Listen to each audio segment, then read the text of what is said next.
سلام، خوبین دوستان؟ You see how this looks, right? خوش اومدین به بازی برزرکر خزان. بازی رو من نصفش رفتم، قرارم نبوده ویدیو بگیرم، گفتم حالا که میخوام تماش کنم بیام حداقل رکوردش کنم دیگه. مثلا من دکمه‌های بازی رو یادم نیست. سلام. خفه شو بابا، گوه نخور گوزو.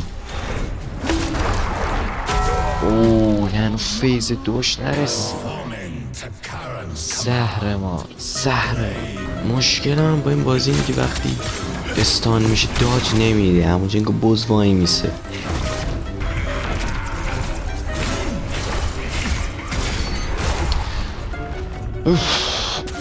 نگاه کن نگاه کن، هیچ کاری نمیکنه. یه استان بشه هیچ گوی دیگه نمیخوره. نگاه کن سپرم خود نمیگیره کسو. بنازم دوتاش رفت کس. با فیز دو شروع شدن دیگه، هیلم ندارم.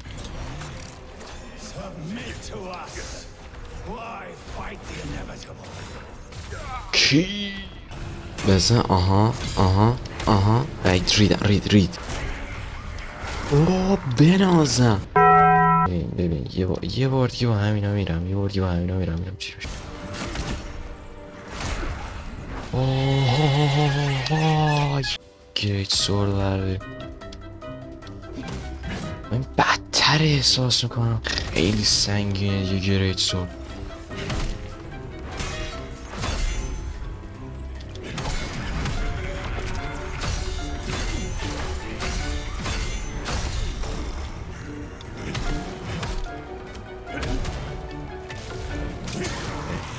بکن تو چونش. دوست داشتم. خب حداقل اتک تو کنسل کن.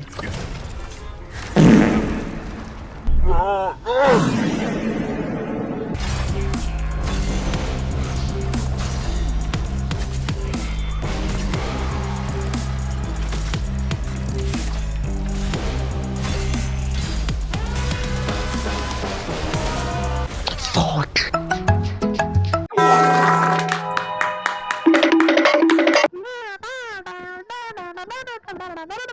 که شما همخونی بکنید.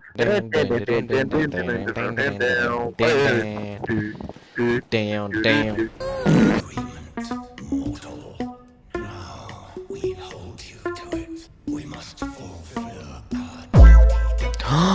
خفه شو باشه. بانو شما کی؟ پیره عجوز است که کاسه شعر میفروشه، لیولش بالاتره، همینا رو بزن بفروش.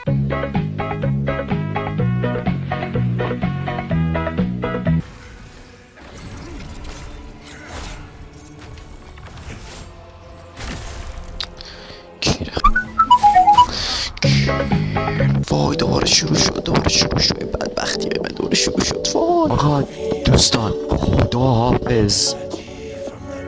خالی دست و تاشم میخوام کنارش باشم.